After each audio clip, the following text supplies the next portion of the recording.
Haruka dans Hunter x Hunter est une fille ou un garçon? Ou peut-être transgenre? On va répondre à ces questions. Dans cette vidéo, je compilerai une liste de termes de genre utilisés dans Hunter x Hunter, sérialisés dans le Shonen Jump. Tous les exemples seront dans l'ordre de sortie des chapitres et épisodes. L'anime de 2011 et le manga seront considérés exclusivement dans leur format japonais. Les documents étrangers ne seront pas pris en compte. Je ne tiendrai pas compte de la terminologie de genre dans les traductions anglaises et françaises, de la série créée par Crunchyroll ou d'autres plateformes, car la variance de la structure des phrases entre l'anglais et le français et le japonais, ainsi que la différence de genre des pronoms, signifie que dans de nombreux cas, un terme de genre doit être inséré par les traducteurs à leur propre discrétion là où il n'existait pas dans la traduction originale. Cependant, il peut être résumé très simplement. La structure des phrases japonaises favorise les sujets implicites. Lors de la traduction en anglais ou en français, il est nécessaire d'insérer des pronoms à la troisième personne en fonction du ou des caractères auxquels il est fait référence, sinon la phrase résultante n'a pas de sens. Si vous voulez offrir une preuve qui dépend de l'utilisation de il ou elle,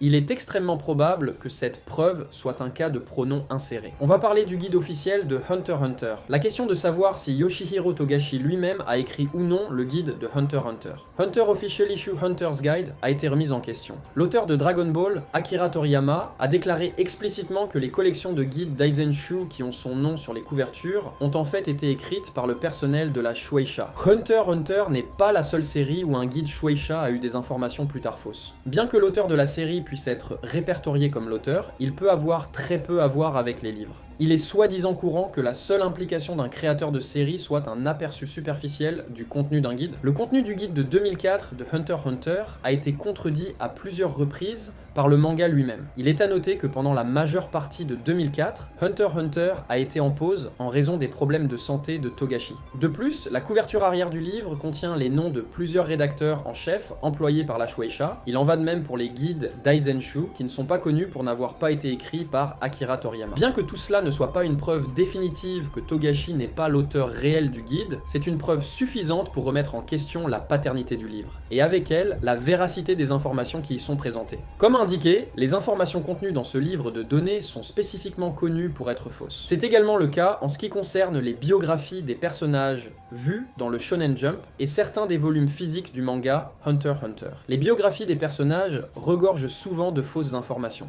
Par exemple, regardez la différence entre le guide et le manga concernant Maha Zoldyck. Le guide de 2004 a eu des matériaux plus tard réorientés par le manga, y compris des informations sur la famille Zoldyck et leurs relations les uns avec les autres. Comme indiqué, le guide de 2004 indique que Maha Zoldyck est le père de Zeno Zoldyck. Cette information est plus tard contredite au chapitre 264, qui indique explicitement que Maha est le grand-père de Zeno. Alors pourquoi son nom est-il sur la couverture s'il ne l'a pas écrit? Il s'agit généralement d'une déclaration légale. Yoshihiro Togashi détient les droits d'auteur de Hunter x Hunter, et est donc l'auteur du matériel source de la série sur laquelle le guide est basé. Autre exemple d'information incorrecte de la biographie des personnages, c'est la biographie du personnage d'Haruka. Le volume 32 de Hunter x Hunter déclare faussement qu'Haruka est le plus jeune enfant de la famille Zoldyck, alors que c'est Karuto le plus jeune enfant de la famille Zoldyck. Dans le cas de matériaux étrangers étant contredits plus tard par le manga, toute contradiction provenant des matériaux extraneux doit être rejetée comme dépassée. Il s'agit de la norme définie par le wiki Hunter x Hunter, comme on le voit avec les informations concernant Maha, et cette norme doit donc être soit suivie dans tous les cas applicables, soit fixée pour révision. À ce stade, le précédent et la norme sont clairs. La sortie du manga doit être considérée comme la déclaration correcte en cas d'information contradictoire. En tant que telle, l'affirmation du guide selon laquelle Haruka est le frère cadet de Kirua, comme elle est contredite par une déclaration objective, doit être rejetée. Si les informations du guide doivent être prises en considération, d'autres documents étrangers doivent également être pris en considération. Le jeu mobile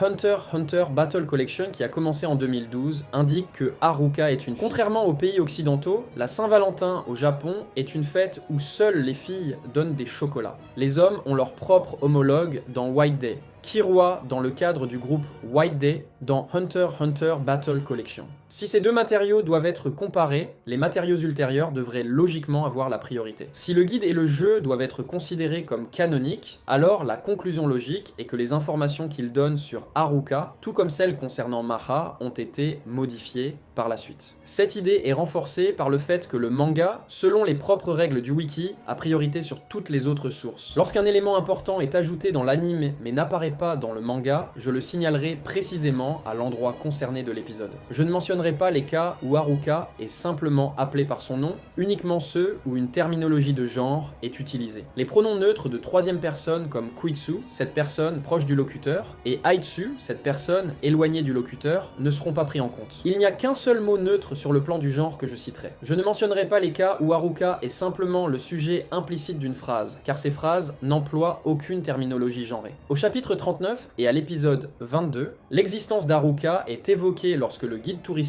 parle de la famille Zoldyck. Elle affirme qu'il y a 5 kyodai, un terme japonais désignant des frères et sœurs de manière neutre, sans indication de genre. Le nom d'Haruka n'est pas mentionné. Au chapitre 320 et à l'épisode 137, Hirumi désigne Haruka en utilisant le mot Ototo, qui signifie petit frère, à la page 14 du manga. Mais l'anime a fait un rajout. Dans l'aperçu de l'épisode 138, c'est-à-dire à la fin de l'épisode 137, le narrateur fait référence à Haruka en utilisant le terme kyodai, qui signifie frères et sœurs. Contrairement au mot genré employé par Hirumi, kyodai est un mot neutre et pluriel. Son emploi ici pour parler uniquement d'Haruka est donc notable. Étant donné que cette scène se déroule juste après la déclaration d'Hirumi et avant que Nanika ne soit introduite, elle peut être perçue comme une tentative précoce de nuancer, voire de remettre en question l'affirmation d'Hirumi concernant le genre d'Haruka. Au chapitre 321 et à l'épisode 138, Kirua parle de lui-même et d'Haruka en utilisant le mot kyodai, un terme qui désigne spécifiquement une fratrie composée d'un frère aîné et d'une sœur cadette. Ce mot sera développé dans la section suivante, car il correspond également au titre du chapitre suivant. Au chapitre 322 et à l'épisode 138, le titre du chapitre utilise le mot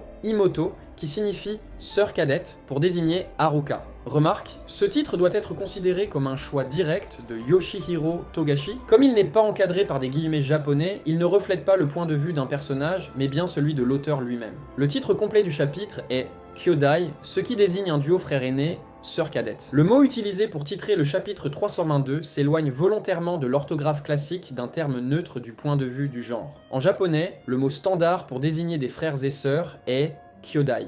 Il s'écrit avec les kanji, frère aîné, et frère cadet. Bien que ce mot contienne 2 caractères genrés, il est couramment utilisé comme un terme neutre équivalent au mot fratrie en français. Cependant, ce n'est pas cette orthographe qui a été utilisée pour le titre du chapitre 322. À la place, le mot écrit est ce kanji que je vous mets à l'écran, qui se prononce également kyodai, mais s'écrit avec les kanji, frère aîné et sœur cadette. Cette version n'est pas l'orthographe standard pour désigner une fratrie en japonais. Elle est beaucoup plus spécifique puisqu'elle désigne précisément un duo composé d'un frère aîné et d'une sœur cadette. Ce choix d'écriture doit donc être vu comme intentionnel et significatif plutôt qu'anodin. Puisque le chapitre 322 marque l'introduction d'Haruka dans l'histoire, le titre du chapitre qui contient le mot Imoto, qui veut dire sœur cadette, désigne donc Haruka. À ce moment de la série, aucun autre personnage n'a encore été présenté qui pourrait correspondre à cette description. Bien que Nanika apparaisse dans ce même chapitre, elle n'est pas nommée avant un chapitre ultérieur. Le chapitre 322 ne fait aucune distinction claire entre Haruka et Nanika, ni ne suggère qu'il s'agit de 2 entités différentes. D'ailleurs, dans les flashbacks présents dans ce chapitre,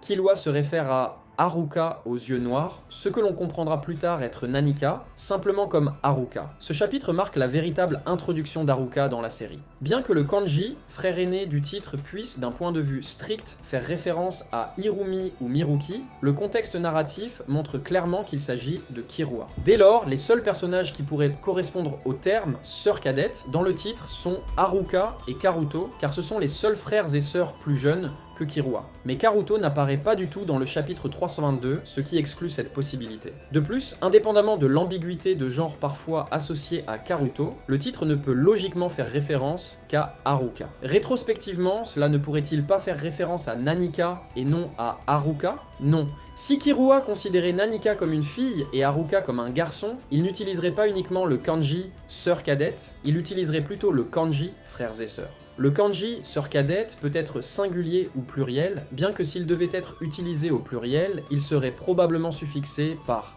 tachi, qui est un suffixe au pluriel indiquant un groupe. Kirua place systématiquement Haruka au premier plan dans sa relation avec Nanika. Donc s'il pensait qu'Haruka était un garçon, il n'aurait pas utilisé un mot qui exclut ce genre. De plus, au moment du chapitre 322, Nanika n'a pas encore été introduite dans l'histoire. L'idée que le titre pourrait faire référence à elle n'est donc pas défendable. Enfin, dans la majorité de l'arc, Killua ne traite pas Nanika comme sa sœur cadette. Tout comme Haruka et Nanika utilisent des formes d'adresse différentes pour Killua, Killua lui-même utilise une terminologie différente selon laquelle des deux il s'adresse. Quand Killua s'adresse à Nanika, il utilise son pronom habituel à la première personne, Ore, qui veut dire « je ».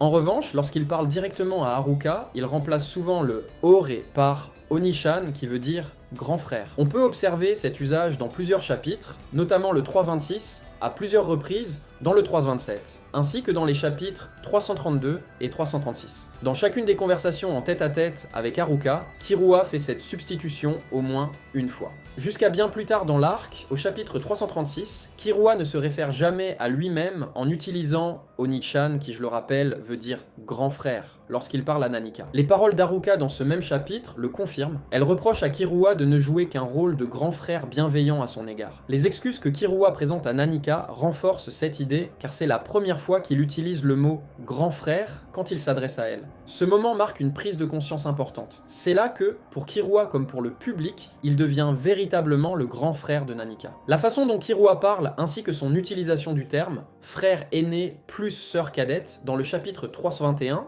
confirme cette interprétation. Dans une scène de ce chapitre, il mentionne Haruka par son nom. Puisque cela se passe avant l'introduction de Nanika, on doit comprendre que le kanji, sœur cadette, désigné ici est bien Haruka. Pour résumer, jusqu'au chapitre 336, Killua ne considère pas Nanika comme sa petite sœur. Par conséquent, sa pensée au chapitre 322 ne peut pas se référer à Nanika. De ce fait, le kanji, sœur cadette, mentionné dans le titre du chapitre 322 ne peut pas être Nanika. Quant à Karuto, le seul autre enfant zoldyck plus jeune que Killua, il n'apparaît pas dans ce chapitre. Par élimination, cela signifie qu'Haruka est là. Petite sœur en question. Comment ai-je pu laisser ma petite sœur dans une telle situation? À ce stade de l'histoire, aucun autre personnage ne correspond à la description de la petite sœur de Killua. L'idée que ce soit Nanika est une hypothèse fragile car Nanika n'a pas encore été présentée au public. Il est donc évident que la petite sœur, mentionnée dans le titre du chapitre, est censée être comprise par les lecteurs comme étant Haruka. Il n'y a aucune raison de modifier l'orthographe habituelle du mot à moins que cela ne serve un propos précis. Le terme kanji désignant frère aîné et sœur cadette est déjà neutre en ce qui concerne le genre. Choisir d'écarter le kanji frère cadet pour utiliser sœur cadette doit donc être considéré comme un choix délibéré. C'est un rejet clair de l'idée qu'il s'agit d'un frère cadet et une affirmation qu'il s'agit plutôt d'une sœur cadette. De plus, le titre du chapitre qui utilise le kanji frère aîné plus sœur cadette est objectif, il ne reflète pas le point de vue d'un personnage. Ce mot n'est à aucun moment prononcé dans le chapitre, et comme mentionné, il n'est pas encadré de guillemets ou de crochets. Ce n'est pas une citation. Yoshihiro Togashi a choisi ce titre lui-même, et la seule personne à laquelle le terme sœur cadette peut se référer est Haruka zoldyck. Les fans japonais sont d'accord avec cette interprétation. Il est communément admis au sein du fandom japonais que le titre du chapitre 322 fait bien référence à Haruka. Petite remarque, l'utilisation du kanji frère aîné plus sœur cadette dans le chapitre 321, dans le dialogue de Killua, n'apparaissait pas dans l'édition originale du Shonen Jump. C'est dans la version tankobon que cette ligne a été modifiée, passant du terme standard, frères et sœurs, à la forme irrégulière, frère aîné et sœur cadette. Ce changement est délibéré pour harmoniser le dialogue de Killua avec le titre du chapitre 322, renforçant ainsi la référence à Haruka. On peut voir cela comme une confirmation que c'est bien Haruka qui est mentionné dans le titre du chapitre 322. Pour revenir à la terminologie utilisée dans le chapitre 322, Killua pense à Haruka en utilisant le kanji sœur cadette à la page 3 du manga. Mitsuba parle d'Haruka en utilisant le mot Bochan, terme employé par les serviteurs pour désigner le fils de leurs employeurs, souvent traduit par jeune maître. Yasua désigne Haruka avec le kanji, jeune maître, ainsi que Bochama, qui est une variante enfantine et affectueuse de Bochan, ajoutant une nuance de gentillesse. Kasuga utilise aussi le kanji, jeune maître, pour parler d'Haruka. Au chapitre 323 et à l'épisode 139, Miruki appelle Haruka Ototo qui veut dire frère cadet. Au chapitre 324 et à l'épisode 139 et épisode 140, Killua affirme qu'Haruka est une fille en utilisant Onanoko qui veut dire une fille. Un argument souvent avancé est que, dans le manga, Killua utilise le mot onna no ko entre crochets, ce que certains interprètent comme un signe d'ironie ou de manque de sincérité, qualifiant cela de citation effrayante. Mais cet argument repose sur une mauvaise compréhension du japonais. Beaucoup de scans non officiels de la série ont mal traduit cette réplique, ce qui a provoqué une confusion généralisée. Voici quelques précisions pour clarifier cela. En japonais, les crochets sont utilisés dans deux cas principaux. Pour indiquer une citation, pour mettre en valeur un mot ou une expression de la même manière que l'on utilise l'italique ou le gras en français ou en anglais. Dans le cas présent, il est évident que Killua utilise les crochets pour souligner son propos, pas pour citer quelqu'un d'autre. Il insiste activement et physiquement en pointant du doigt sur le fait qu'Haruka est une fille. Cette intention est confirmée par l'intonation donnée à cette phrase dans l'anime par la comédienne Maria Ise dans l'épisode 140. De plus, la traduction officielle anglaise par Viz Media a correctement rendu cette nuance. La réplique exacte dans le manga est « Idiot ». Haruka est une fille. Au chapitre 325 et à l'épisode 140, aucune terminologie liée au genre n'est utilisée pour désigner Haruka. Au chapitre 326 et épisode 141, aucune terminologie de genre n'est utilisée. Au chapitre 327 et épisode 141 et épisode 142, Haruka se réfère à elle-même avec le pronom Atashi qui veut dire je, pronom fortement féminin. Au chapitre 328 et épisode 142, Moro parle d'Haruka en utilisant le mot Ototo qui veut dire frère cadet. Un argument fréquemment avancé est que Killua aurait lui-même appelé Haruka son frère. Or, à aucun moment dans toute la série, Killua ne fait cela. Il n'utilise jamais le mot frère pour parler d'Haruka. Cette idée reçue est si répandue qu'elle figurait sur la fiche d'Haruka, sur un wiki, mais c'était une erreur corrigée depuis. Nous ne savons pas exactement ce que Killua a dit à Moro. Son dialogue n'est pas retranscrit, seule la réponse de Moro l'est. A noter que les 5 dernières minutes de l'épisode 142 correspondent aux 3 premières pages du chapitre 328. Cependant, cette partie du chapitre ne concerne pas Haruka. Chapitre 329 et épisode 143, aucune terminologie de genre n'est utilisée pour parler d'Haruka. Au chapitre 330 et épisode 143, Tsubone utilise le mot Bochama, qui je le rappelle est une forme polie de jeune maître pour désigner Haruka. Chapitre 331 à 336 et épisode 144 à 146, aucun terme genré n'est utilisé pour désigner Haruka. Remarque au chapitre 336. La scène où Haruka réprimande Killua pour la manière dont il a traité Nanika est parfois utilisée pour discuter du genre de cette dernière. Mais ici aussi, aucun pronom de genre n'est utilisé. Il s'agit d'un sujet implicite. En anglais, un pronom genré a été ajouté pour que la phrase ait du sens, mais ce n'est pas le cas en japonais. Au chapitre 337 et épisode 147, toujours aucune terminologie genrée à propos d'Haruka. Au chapitre 338 et épisode 147, Killua désigne Haruka comme sa Imoto qui veut dire sœur cadette. Remarque, Haruka est présente lorsque Killua dit cela. Elle n'exprime aucun malaise ni désaccord. Or, elle a déjà démontré qu'elle n'hésite pas à confronter Killua s'il fait ou dit quelque chose de problématique. On peut donc interpréter son silence ici comme un accord implicite. Parlons maintenant de Togashi et son inclusion des personnages transgenres. Il est parfois avancé que les créateurs japonais ignorent tout des personnes transgenres, ou qu'ils les assimilent simplement à des hommes homosexuels. Ces affirmations sont factuellement fausses. Le Japon compte actuellement 2 élus transgenres. Osoda Tomoya, conseiller municipal à Hiruma, et Kamikawa Aya, ancienne élue à Tokyo. Il est clair que le Japon connaît l'existence des personnes transgenres et qu'il peut même leur faire confiance pour gouverner. Togashi, quant à lui, n'est pas novice dans l'inclusion de personnages LGBT. Ses 2 premières séries shonen, Yu Yu Hakusho et Level Up, incluent déjà des personnages trans.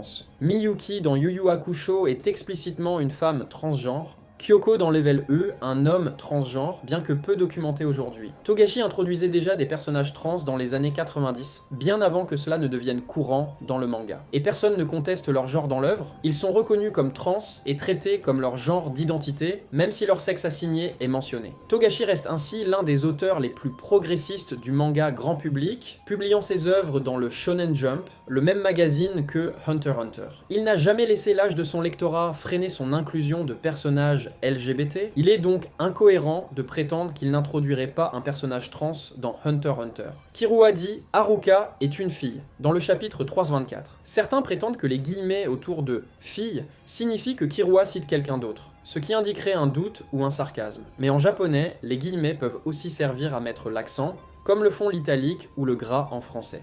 Ici, Kirua souligne son propos, appuyé par sa gestuelle dans l'anime. Mais même si on accepte l'hypothèse d'une citation, qui Kirua citerait-il? Pas la famille Zoldyck. Elle considère Haruka comme un garçon, pas les majordomes non plus. Donc, la seule personne qu'il pourrait citer, c'est Haruka elle-même. Cela appuie encore plus fortement l'idée qu'Haruka s'identifie comme fille, ce que Kirua respecte et réaffirme. Pourquoi Kirua affirmerait-il cela sans raison? Certains fans prétendent qu'on ne sait pas vraiment comment Haruka s'identifie. Pourtant, Kirua l'appelle systématiquement sa sœur cadette. Il pense sincèrement qu'elle est une fille, ce n'est pas qu'un effet de style, c'est un fait internalisé et constant dans son discours et ses pensées. Il s'oppose même à toute sa famille sur ce point. Pourquoi ferait-il ça sans raison? Par dépit? Aucun élément ne soutient cette idée. L'argument qu'il a deviné son genre à cause de ses vêtements ne tient pas non plus. Haruka a été isolée très jeune. Kirua n'a pas pu la voir ni interagir avec elle depuis. La seule raison pour laquelle il peut la revoir, c'est parce que Sylva est obligé de respecter une promesse. Kirua n'a aucun moyen de deviner comment Haruka s'habille aujourd'hui, leur séparation a été stricte et délibérée. Il l'appelle sœur cadette avant même de l'avoir revue. Moro utilise le mot frère cadet pour désigner Haruka. Certains en déduisent que Kirua pense qu'Haruka est un garçon, mais Kirua ne dit jamais cela. Le dialogue de Kirua n'est pas montré, seule la réponse de Moro l'est. Alors, pourquoi Moro dirait-il frère? La structure de la famille Zoldyck est de notoriété publique, comme l'explique le guide touristique au chapitre 39. Les noms des enfants Zoldyck suivent un motif ru ou lu pour les Français qui iront attraper ma veste parce que je dis Kirua et pas Killua. La croyance publique est donc que la famille compte 5 fils. Moro se fie probablement à cette information incomplète, pas à une déclaration de Kirua. Et pourquoi Kirua ne le corrige-t-il pas? Parce qu'il n'a pas le temps, il est en danger, Hirumi peut l'intercepter à tout moment, il doit informer Moro de la capacité d'Hirumi, ce qui est prioritaire sur toute autre chose. Il aurait pu ignorer l'erreur ou ne pas vouloir outer Haruka sans son consentement. L'absence de correction ne signifie pas accord. Haruka est une fille, les pensées et paroles de Kirua sont cohérentes. Il l'appelle toujours une fille. Dans le chapitre 321, il emploie grand frère plus petite sœur, structure grammaticale modifiée volontairement par Togashi. L'auteur connaît son personnage, il n'y a pas d'ambiguïté. Kirua pense qu'Haruka est une fille, et elle l'est. Haruka s'appelle elle-même Atashi. Un garçon peut-il dire Atashi? Techniquement, oui, mais en pratique, cela équivaut à un garçon anglophone utilisant elle comme pronom. C'est un pronom très féminin, rarement utilisé par des garçons, sauf dans certains dialectes régionaux très spécifiques, non présents ici, ou dans les cas stéréotypés de Okama, drag queen ou caricatures efféminées. Mais Atashi ne veut pas forcément dire personne trans. Les femmes trans sont désignées par transgenre ou transsexuel, des mots empruntés à l'anglais. Confondre les deux est une erreur fréquente en dehors du Japon, mais incorrecte. L'utilisation de Atashi par Haruka n'est ni dialectale ni comique, c'est un marqueur d'identité féminine. Le seul point commun entre Haruka et la sous-culture japonaise Okama est qu'Haruka a été vraisemblablement assignée garçon à la naissance et qu'elle s'habille de manière féminine. En dehors de cela, rien ne permet de l'associer à cette sous-culture. Il n'y a aucune indication que son utilisation du pronom Atashi soit liée à l'homosexualité, ni qu'elle s'identifie comme Okama. Elle ne se comporte pas comme un personnage caricatural, ni n'est représentée selon les stéréotypes associés à cette sous-culture. En ce sens, son usage Atashi doit être pris au pied de la lettre. Il s'agit d'une affirmation claire de son identité de genre féminine. Même si l'on mettait en doute cette identification, l'utilisation constante d'un pronom genré féminin est en soi une déclaration forte de sa volonté d'être perçue comme féminine. En conséquence, la traduction anglaise devrait respecter cela en utilisant les pronoms féminins il et elle, car c'est ceux qui reflètent le plus fidèlement le matériel original. Il est important de souligner que Miyuki, un personnage de Yu Yu Hakusho, manga antérieur de Togashi, est explicitement une femme transgenre et qu'elle utilise le pronom Atashi. Cela renforce l'idée que Togashi associe ce pronom à des femmes trans et que son usage par Haruka est significatif, pas anodin. Haruka parle-t-elle ainsi à cause de Nanika? Non, Nanika n'utilise pas Atashi. L'idée que Nanika serait une fille, ou qu'Haruka adopterait une manière de parler féminine pour s'aligner sur elle, repose sur des traductions approximatives et des interprétations erronées. Il n'existe aucune preuve dans le texte que le style de langage d'Haruka soit influencé par Nanika. Tout au contraire, les éléments présents montrent qu'Haruka affirme une identité distincte, féminine, indépendamment de Nanika. Haruka et Nanika ne parlent pas de la même manière, et cette distinction est essentielle pour comprendre leur individualité. Haruka utilise des pronoms personnels pour parler d'elle-même, notamment le féminin, ce qui reflète une auto-identification claire. Nanika n'utilise jamais de pronoms, elle parle exclusivement avec des sujets implicites, une particularité stylistique souvent associée à des êtres inhumains ou non genrés dans la fiction japonaise. Le langage d'Haruka est adapté à son âge, tandis que celui de Nanika est simple, enfantin, comparable à celui d'un enfant. Au chapitre 360, juste après avoir guéri Tsubone, Nanika dit à Killua « Dis que je suis une bonne fille », ce qui a amené de nombreux fans à supposer que Nanika est une fille et que le comportement ou l'apparence d'Haruka pourrait lui être destiné. Cependant, cette interprétation repose sur une erreur de traduction encore une fois. Le terme Ikao signifie simplement « bon enfant ». C'est un mot neutre en genre, fréquemment utilisé pour louer ou réconforter un enfant. La même réplique réapparaît au chapitre 336, dans une demande d'affection après avoir guéri Gon. En réalité, à aucun moment dans le manga, Nanika n'est désignée par un genre. Toutes les références genrées à Nanika dans les traductions, officielles ou non, sont des ajouts d'interprétation liés aux différences grammaticales entre le japonais et l'anglais et le français. La théorie selon laquelle Haruka adopterait un comportement féminin pour Nanika n'est appuyée par aucun élément concret dans le texte. Nanika n'a pas de genre défini. Une grande majorité des fans japonais sur les forums spécialisés considèrent Nanika comme non-genré, voire masculin. Toute tentative d'assigner un genre à Nanika repose sur des déductions extrapolées, non sur des faits canoniques. Alors pourquoi Haruka ne reprend-elle pas les majordomes? Certains lecteurs se demandent pourquoi Haruka ne corrige pas les majordomes lorsqu'ils l'appellent avec des termes masculins. La réponse est simple, elle n'est jamais présente lorsque cela arrive. Lorsque Tsubone utilise le mot « jeune maître » au chapitre 330, c'est Nanika qui est éveillée, pas Haruka. Killua le confirme au chapitre 332. Haruka dort pendant les demandes de Nanika. Pendant toutes les scènes où Haruka est consciente, les majordomes l'appellent uniquement Haruka-shama ou Haruka-sama. Des titres honorifiques non genrés. Nous ne savons pas comment Haruka réagirait si quelqu'un l'appelait par des termes masculins. Mais jusqu'à présent, cela ne s'est tout simplement pas produit devant elle. Haruka s'habille-t-elle ainsi parce que Kikyo le veut? Certains fans spéculent que la mère d'Haruka, Kikyo, l'habille de manière féminine. Mais cette idée n'a aucun fondement dans le texte. Kikyo n'a jamais été montré en interaction directe avec Haruka dans le présent de l'histoire. Leur seule scène commune remonte à un flashback où elles partagent simplement la même pièce. L'argument selon lequel Kikyo aurait aussi influencé le style vestimentaire de Kaluto, un autre enfant zoldyck qui porte un kimono féminin, ne repose sur aucune preuve. Il s'agit vraisemblablement de tentatives de rationaliser Haruka comme non transgenre, sans appui dans le matériel original. Enfin, une autre question fréquemment posée est « Si la famille zoldyck pense qu'Haruka est un garçon, pourquoi la laisse-t-elle s'habiller ainsi ?» La réponse tient à un paradoxe intéressant. Malgré leur contrôle autoritaire, les zoldyck ne semblent pas interdire à leurs enfants de s'habiller comme ils le souhaitent. Karuto porte également un kimono féminin sans objection apparente. Il est donc probable que Togashi utilise les vêtements comme outil narratif pour exprimer l'identité ou la personnalité de ses personnages, plutôt que pour faire un commentaire explicite sur la tolérance des zoldyck. Certains avancent que Togashi met des garçons en robe tout le temps, sous-entendant qu'Haruka serait simplement un personnage masculin travesti, comme d'autres exemples de son œuvre. Oui, Togashi a en effet utilisé des personnages masculins au code vestimentaire féminin dans ses différentes séries. Mais voici ce qu'il n'a jamais fait auparavant. Intégrer un conflit explicite autour de l'identité de genre dans la dynamique narrative avec des personnages en opposition directe sur ce sujet. Si Haruka n'était qu'un garçon en robe, pourquoi lier cet aspect à une intrigue morale entre Killua et le reste des zoldyck? Contrairement aux fourmis chimères, souvent nuancées, Irumi et les autres zoldyck sont présentés comme moralement corrompus, tandis que Killua incarne la justice et la compassion. La présence de ce conflit idéologique explicite au cœur de l'arc électoral n'est pas anodine.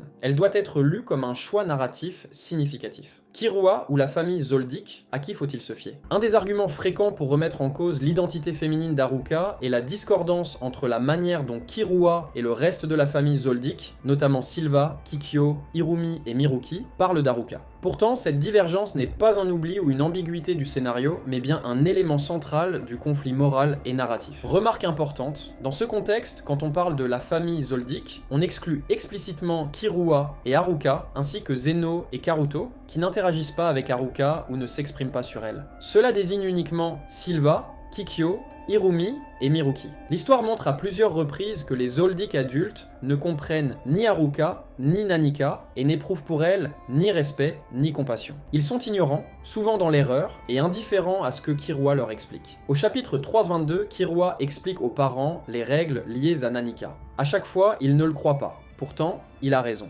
Au chapitre 323, Irumi révèle que Kikyo a sacrifié 2 personnes parce qu'elle ne croyait pas Killua, et encore 2 autres pour le vérifier. Killua avait raison. Jusqu'au chapitre 324, les zoldyck ne savent même pas qu'Haruka et Nanika sont 2 entités distinctes. Killua, si. Les Zoldyck pensent que Nanika fonctionne selon 4 règles. Killua révèle qu'il en existe une 5e. Encore une fois, Killua a raison. Dans chaque cas de contradiction entre Killua et les autres Zoldyck, Killua détient les bonnes informations. Les autres manquent de données ou partent de préjugés erronés. Le manga récompense constamment la compassion et l'intuition de Killua. Il est présenté comme un protagoniste fiable, au jugement émotionnellement juste. Dans ce contexte, si Killua affirme qu'Haruka est une fille, le lecteur est invité à le croire. Ce n'est pas une préférence personnelle de Killua, mais une reconnaissance sincère de l'identité de sa sœur, fondée sur l'écoute, la compréhension et le respect. C'est même complètement logique vu que Killua lui-même est ouvertement homosexuel. Cette lecture est également largement partagée par les fans japonais. Une opinion fréquemment citée, Haruka a le corps d'un garçon et l'esprit d'une fille. Beaucoup de fans comparent Haruka à Miyuki dans Yu Yu Hakusho, une femme transgenre explicitement représentée. Le pronom Atashi, utilisé par Haruka, est cité comme preuve définitive de son identité féminine. Le concept de GID,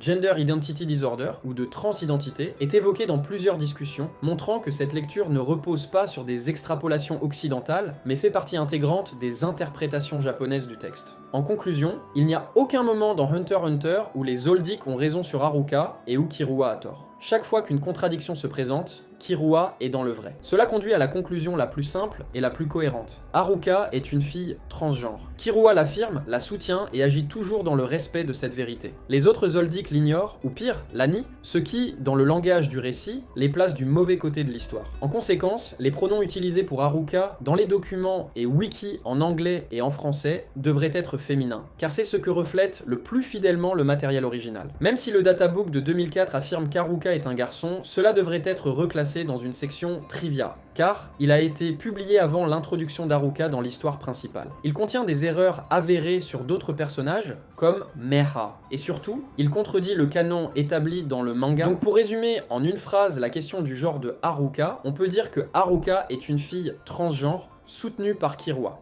Donc oui, le duo Killua et Haruka est un duo LGBT, Haruka avec son désir d'être une fille transgenre et Killua avec son amour pour Gon.